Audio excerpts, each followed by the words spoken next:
sommes dans cette émission ce matin pour vous parler un peu des réalités de la Bible, des réalités qu'on pouvait considérer comme cachées entre temps, mais révélées à la fin des temps. Et si nous disons à la fin des temps, nous faisons aussi allusion au temps de la fin. Et ce que nous voudrons vous présenter aujourd'hui, précisément autour de la fin des temps. Et quand je dis la fin des temps, cela voudrait beaucoup dire. La fin des temps signifie quoi?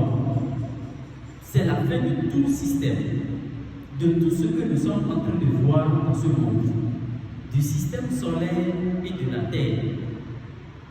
Et tout ce qui est invisible, qui agit sur ce monde, qui trouble l'ordre établi par Dieu dans ce monde, c'est la fin de tout cela. Et nous allons énoncer à la suite les signes de la fin des temps. Nous allons utiliser donc à cet effet un chapitre pour pouvoir élucider les raisons qui nous poussent à affirmer selon la Bible que nous vivons déjà les derniers temps de l'existence humaine. Je dis cela pour citer ainsi 1 Timothée 4, verset 1, qui dit: mais l'Esprit dit expressément que dans les derniers temps, beaucoup abandonneront la foi et s'attacheront à des esprits séducteurs et à des doctrines de démons. Cet état de choses serait constaté à la fin des temps, lorsqu'on va s'approcher beaucoup plus de la fin du système solaire et de la planète Terre. Alors, qu'est-ce que les derniers temps que le passage vient de citer veut dire?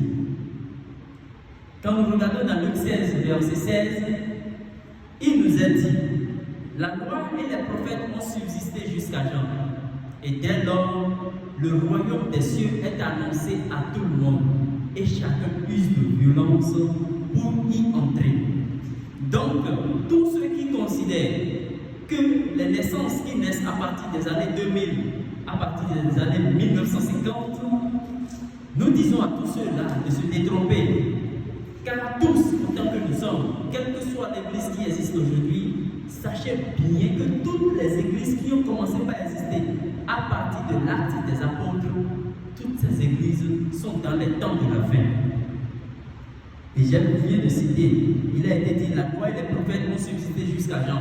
Donc à partir de Jean-Baptiste, lorsque lui a commencé par annoncer le royaume des cieux, nous sommes entrés dans une nouvelle ère, l'ère du christianisme, qui marquera la fin des temps. Alors, le chapitre que nous avions lu tout à l'heure, 1 Timothée 4, verset 1, nous dit que, expressément dans les derniers temps, quelques-uns abandonneront la foi. Quelques-uns abandonneront la foi. Et c'est un message qui est adressé à toi et à moi. Reste à savoir si à ton niveau, à toi, tu arrives à distinguer si tu as la foi ou tu ne l'as pas. Est-ce que tu as vraiment la foi? Parce que Hébreux 11, verset 1 nous dit: or, la foi est une ferme assurance des choses que l'on espère, une démonstration de celles qu'on ne voit pas. Et lorsque tu regardes dans ta vie aujourd'hui, est-ce que tu arrives à atteindre tes attentes? Ce que tu espères, est-ce que tu le trouves? Il est dit: or, la foi est une ferme assurance des choses que l'on espère, une démonstration de celles qu'on ne voit pas.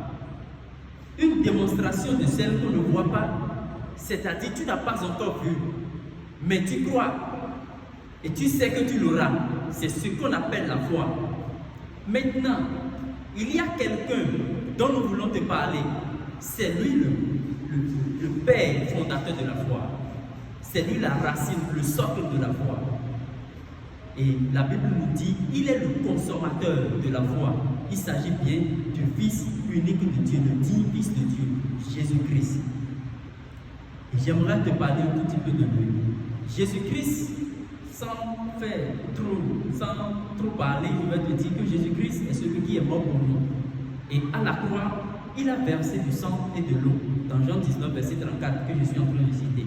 Un soldat lui perça le côté et aussitôt, il en fut sorti du sang et de l'eau. Et d'abord, avant d'en arriver là, lorsqu'il était dans le jardin de Gethsémane avec ses disciples dans Jean 18, verset 5, il nous a dit que lorsqu'il était là avec ses disciples, ses assaillants étaient venus pour l'arrêter avec du bâton et tous les instruments qu'ils veulent. Alors, il leur demanda, qui cherchez-vous? Et ceux-là ont dit, nous cherchons Jésus-Christ de Nazareth. Après avoir dit cela, marchant en reculant, ils sont tous tombés.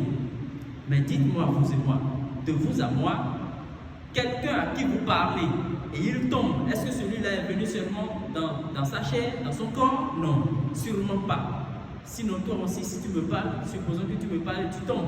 J'allais voir qu'il y a un esprit qui se manifeste en toi. Et que l'esprit qui se manifeste en toi ne supporte pas la présence de la lumière de Dieu qui est en moi. Alors c'est la même chose qui s'était passée dans ce jardin. Et tous ceux-là, Jésus-Christ, en ouvrant la bouche, a dit, relevez-vous. Et ils se sont relevés. Il leur dit, qui cherchez-vous? Ils ont dit Jésus-Christ de Nazareth. Il a dit, ah, c'est bien moi. Si c'est moi que vous cherchez, me voici. Mais laissez libre partir mes disciples. Cela voudra dire qu'à partir de ce point, tous ceux-là qui vont suivre Jésus-Christ trouveront la vie et seront libres. Libres dans leurs activités, personne ne peut plus les poursuivre et arriver à ses fins. C'est-à-dire, nul ne peut plus te faire du mal.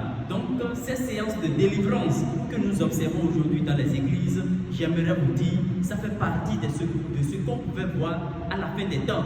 Nous allons remarquer que les hommes voudront sauver leur vie en s'offrant à des esprits, en vendant leur âme. Donc, Jésus-Christ, c'est ce qu'il nous a fait dans le jardin. Et à partir de ce moment, nous n'avons plus besoin d'organiser des séances extraordinaires de délivrance dans les églises. Donc ces pratiques sont abolies au sein de l'Église parce que le Christ l'a déjà fait. Alors, au-delà de ça, dans Jean 19, verset 34, il a versé du sang et de l'eau. Et voici un chapitre qui l'atteste, 1 Jean 5, verset 6, qui dit, c'est lui Jésus qui est venu avec du sang et de l'eau. Il n'est seulement pas venu avec du sang, mais avec du sang et de l'eau. Et c'est l'Esprit qui en rend témoignage parce que l'Esprit est la vérité. Donc, quiconque croira seulement au rôle du sang et abandonnera le rôle de l'eau ne pourra pas obtenir la foi qu'il faut. Parce que pour avoir l'entièreté de la foi, la totalité de la foi, il faut avoir la foi, il faut croire d'abord en ces deux éléments, en l'eau et au sang. Et bien aimé, j'aimerais te dire ce matin que le sang de Jésus-Christ est le sang de l'alliance que Dieu a institué entre l'homme et lui, l'être suprême. Il a établi cette alliance à partir de ce sang, à telle enseigne que dans cette nouvelle alliance, tout ce que tu avais fait, tout ce que nos aïeux avaient fait, et les liens qu'ils avaient tissés avec le diable, les accords qu'ils avaient faits avec les charlatans, et tout ça, toutes ces mauvaises choses qui nous troublent autrefois seront du passé à partir de cette alliance. Et quand tu lis Éphésiens 1, verset 7, il est dit qu'en lui nous avons la rémission par son sang et le pardon de nos péchés. Donc à partir de ce sang, nous avons le pardon de tous nos péchés, à la fois nos propres péchés et les péchés de nos aïeux, même le péché originel qui condamnait l'homme à la mort. C'est pour cela que Colossiens 2, verset 14 dit, il a dépouillé les dominations et les autorités et les a livrées publiquement en spectacle, triomphant d'elle par le côté triomphal de sa croix. Donc à partir de la croix, l'élément qu'on appelle le sang qui est sorti du côté de Jésus-Christ, c'est cet élément qui a servi à effacer nos péchés. Et l'acte dont les ordonnances nous condamnaient, qui subsistaient contre nous, a été cloué aussi à la croix. Et donc l'acte qui nous condamnait et qui faisait de nous des hommes morts, bien qu'étant vivants, cet acte a été crucifié et tous nos péchés ont été effacés de dessus. Voilà ce que le livre de Colossiens nous a dit. Donc pour cette raison, quiconque a la foi au sang obtiendra le pardon de ses péchés, le pardon des péchés, du péché originel et le pardon de ses aïeux, des péchés de ses aïeux qui le poursuivent. Alors, lors de Jésus-Christ, nous attestons que Jésus-Christ est venu avec du sang et de l'eau. Et je viens de citer les passages. L'eau nous a rempli une œuvre grandiose dans notre vie. Grâce à l'eau de Jésus-Christ, quiconque y met sa foi obtiendra la purification de son corps. Ce qu'on appelle le baptême de la régénération. Ce qui atteste Tite 3, verset 4, qui dit que par notre foi, en ce baptême de régénération, Dieu a versé sur nous avec abondance son Esprit Saint. Et bien aimé, si tu as l'Esprit Saint de Dieu, comment serais-tu encore en proie aux mauvaises œuvres de ce monde? Comment serais-tu encore esclave des démences de ce monde? Je qualifie ça de démence parce que lorsque tu fais ce que tu n'as jamais voulu, tel que l'apôtre Paul l'a dit dans Romains 7, verset 21, je cite, « Lorsque je veux faire le bien, le mal m'est attaché. » Si tu continues de sentir que le mal t'est attaché lorsque tu veux faire le bien, sache que tu n'as pas encore la vraie foi. La foi au sang et à l'eau de Jésus-Christ qui donne l'entière possibilité d'avoir le Fils de Dieu dans sa vie, c'est-à-dire à partir de ta foi. Donc, c'est de cette foi que nous avons parlé. Et donc, si vous observez bien ce que nous dit le livre de 1 Timothée 4, verset 1er, l'Esprit dit expressément que dans les derniers temps, beaucoup abandonneront la foi et s'attacheront à des esprits séducteurs. Nous étions sur le point, quelques-uns abandonneront la foi. Donc, la foi que les gens ont abandonnée aujourd'hui, c'est cette foi par laquelle on ne fait plus le rituel dans les églises. C'est cette foi par laquelle on ne s'offre plus aux divinités de sa famille. C'est cette foi par laquelle on surpasse tout mauvais sort de ce monde. Et si quelque chose t'arrive, ce ne serait que par la volonté de Dieu. Nous ne sommes plus à ce stade quand nous regardons beaucoup de religions aujourd'hui. Beaucoup se sont écartés de cette foi du Christ, qui est la pierre angulaire, la pierre qu'ont rejeté les bâtisseurs et qui aujourd'hui en est la principale de l'angle. Je vous dis, en réalité, quand vous placez votre foi en Jésus-Christ, vous surpassez tout. Même dans votre service, ceux qui vous veulent du mal, dans votre entreprise, ceux qui ne veulent pas l'évolution de votre commerce, ils vont constater que vous progressez chaque fois qu'ils pensent mal de vous. Donc tout cela, ça vient de la foi. Et aujourd'hui, c'est ce dont vous avez manqué et vous dormez dans les églises, vous dormez dans les temples, pensant que c'est ça qui va vous guérir. Or, la foi aujourd'hui rend autonome. Si tu as la foi aujourd'hui, tu es autonome. À l'aide de Jésus-Christ, nul besoin d'aller se fier à un pasteur, d'aller se fier à un homme de Dieu pour avoir le salut. Nous tous, nous avons le salut par la foi en Jésus-Christ. Et cela nous rend autonomes. Et je cite Marc 16, verset 17 qui dit: voici les miracles qui accompagneront ceux qui croiront. C'est-à-dire, à partir de ta foi, tu serais capable de guérir un malade, de chasser les démons. Même si tu buvais une potion qui pouvait te détruire, qui pouvait te tuer, tu n'allais pas mourir pour la cause. Parce que tu as cru en Jésus-Christ. Et seulement, de grâce, il ne faut pas faire cela de ta propre conscience. Lorsque tu le fais inconsciemment, Dieu te protège parce que tu l'as fait inconsciemment. Bien-aimés, soyez fortifiés par ce message que nous sommes en train de vous apporter ce matin. Ne pensez pas que nous sommes venus pour vous dire que pour jeter du blasphème sur vos églises, sur votre religion que vous pratiquez bien. Mais j'aimerais vous dire, tous ceux qui sont encore dans un monde où on pratique des rituels, des sacrifices pour pouvoir consolider leur foi, tous ceux-là sont déchus de la grâce comme l'apôtre Paul l'a dit. Et aujourd'hui, je vous apporte la nouvelle selon laquelle Jésus-Christ a versé du sang et de l'eau. L'eau nous a purifiés et nous permet désormais d'avoir l'Esprit Saint en nous. Parce que si je lave les souillures avec l'eau, il faudrait que l'Esprit de Dieu s'installe en moi. Et si l'Esprit de Dieu est en moi, Dieu le Père, Dieu le Fils et Dieu l'Esprit est déjà en toi. Tu surpasses ton vice, ta sorcellerie et les envoûtements. Ce dont je jouis moi. Et j'irai sur le troisième point. Le troisième point, dans toujours 1 Timothée 4, verset 1er, bien-aimé, il nous a dit, dans un autre côté, pour s'attacher à des esprits séducteurs. Donc, la première des choses que l'on fait, lorsqu'on se détache de la foi, parce que quelqu'un t'a mal parlé dans ton église, quelqu'un a mal agi envers toi, on t'a escroqué, et tu abandonnes la parole de Dieu, ou bien, les idoles qu'adoraient tes parents autrefois, tu te retournes vers ces idoles parce que ton enfant est tombé malade, tu n'as pas vécu guérison, parce que tu n'as pas la vraie foi, tu te détournes de cette foi. Et c'est ainsi que nous constatons dans les églises. Les gens dorment dans les églises, mais quand ils se relèvent, c'est pour partir faire des rituels à la plage. C'est pour partir faire des rituels au village. Les samedis, quand tu les vois dans leur grosse voiture, dans leur beau véhicule, c'est pour se rendre chez le charlatan et l'homme qui n'accepte même pas boire chez eux. J'aimerais bien préciser cette partie. L'homme qui refuse de boire à la maison quand le gobelet est sale, lorsqu'ils arrivent chez le féticheur, c'est dans une sale calebasse qu'on leur donne une eau au fond de laquelle il y a des débris, il y a des saletés, et ils boivent sans distinction. Alors, à partir d'aujourd'hui, si tu mets ta foi dans ce Seigneur Jésus-Christ, tu ne seras plus une victime pour ceux-là. Jésus-Christ a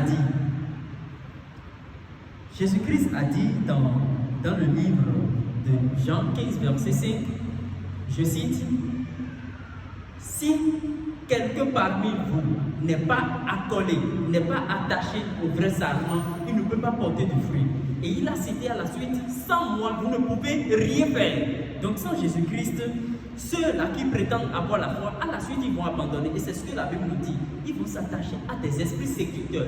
Les pasteurs qui sont là-bas en train de faire des miracles par la puissance du démon, ils vont courir derrière les miracles. Ceux-là qui sont guéris, on les montre à la télévision, tu vas poursuivre ça et rater la foi. Tu es guéri une fois, mais la suite de ta vie, tu n'as plus une bonne cause à défendre. Tu n'as pas beaucoup de témoignages à rendre de Jésus-Christ. Et comme ça, beaucoup sont en train de perdre la foi et s'égarent très loin de la vérité, comme l'apôtre Paul le dit. Ce même livre de 1 Timothée 4, verset 1er, nous dit, pour s'attacher à des esprits séducteurs et à des doctrines de démons, j'en viens là.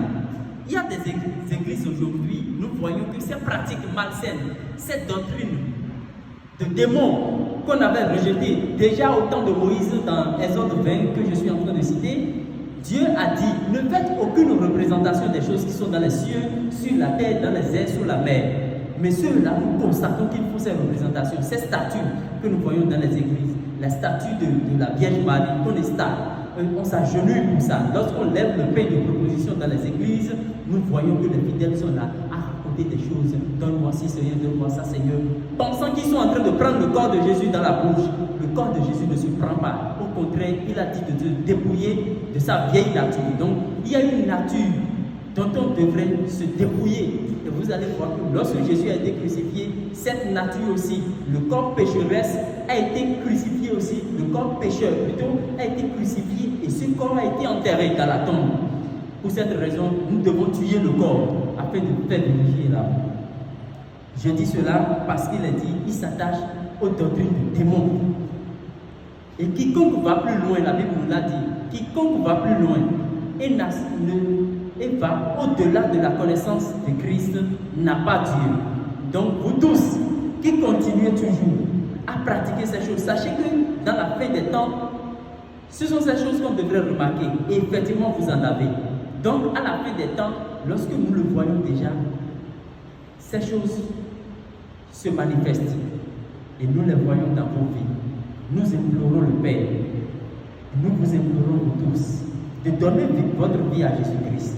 Car la fin des temps et ces événements que nous observons et que nous venons de citer, les accidents graves, les bombes atomiques qu'on est en train de construire tous les jours, les missiles de croisière que les continents, les pays sont en train de construire, c'est rien pour détruire l'humanité. Mais le Seigneur Dieu est là et il veille sur nous, il prend soin de nous. Et si nous croyons effectivement en Jésus-Christ, nous n'allons pas abandonner la foi comme certains le font. Nous n'allons pas nous attacher à des esprits séducteurs comme certains le font dans les derniers temps. Nous n'allons pas suivre des doctrines de démons, des gens qui prétendent qu'il ne faut pas se marier. Et aujourd'hui, nous avons ces églises où il est interdit aux hommes de se marier. Après, c'est pour commettre du désordre avec les sœurs qui sont dans les églises. Nous avons ces plaintes sur les réseaux sociaux partout aujourd'hui. Ces églises, nous leur disons, et vous aussi, vous voyez que dans les derniers temps, ce sont ceux-là qui vont paraître et vont détruire l'image de gloire de Dieu, l'image de gloire que porte le Christ. Et c'est cette image qui l'a poussé à nous mettre aussi sur le droit chemin. Parce qu'il dit, je cite, je suis la vérité, je suis le chemin, la vérité et la vie. Nul ne vient au Père sans passer par moi. Donc, vous tous qui pensez que sans Jésus-Christ, on pouvait avoir le salut, on pouvait aller au royaume des cieux, détrompez-vous. Ce n'est pas lui seul. Et j'aimerais vous dire ce matin, à ce sujet, les temps de la fin, nous y sommes déjà. Et sachez dans quel bac vous devez rester. Choisissez votre camp. Parce que si vous ne choisissez pas, on choisira à votre place. Mais j'espère bien que par la grâce de Dieu, vous n'allez pas choisir le mauvais camp et que vous allez choisir le camp de la foi, la véritable foi en Jésus-Christ, la foi triomphante. 1 Jean 5, verset 5 nous dit, qui peut triompher du monde si ce n'est celui qui croit que Jésus est le Fils de Dieu. Donc vous tous qui croyez en ce message de ce matin, vous triomphez déjà du monde à partir de votre foi. Que le Seigneur Tout-Puissant vous bénisse abondamment. Merci.